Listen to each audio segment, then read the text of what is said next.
Welcome to our channel. Today we how to enable smart plugs for home office energy monitoring with Kasa. Complete guide step by step clearly. To enable smart plugs for home office energy monitoring with Kasa, begin by gathering all necessary items. Ensure you have your Kasa smart plug and the Kasa smart app installed on your smartphone. Make sure your smartphone is connected to your Wi-Fi network. Unbox the Kasa smart plug and plug it into a nearby electrical outlet. Open the Kasa Smart app on your smartphone. If you haven't created an account yet, follow the prompts to sign up or log in.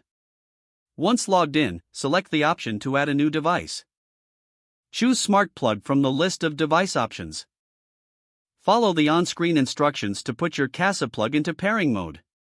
This usually involves pressing the button on the plug until the indicator light blinks. Next, select your Wi-Fi network when prompted in the app.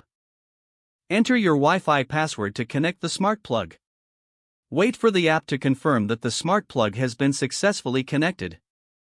Once connected, you can rename the smart plug for easier identification. Choose a name that reflects the device you will be monitoring, like office printer or desk lamp. After renaming, you can set up schedule. Explore the energy monitoring features available in the app for your smart plug. These features will provide insight into energy consumption over time. Consider setting notifications for energy usage to help manage your office electricity costs. You can also group multiple smart plugs for comprehensive monitoring of several devices. After all settings are configured, test your smart plug by turning it on and off through the app. Monitor the energy usage data daily to assess your office energy efficiency.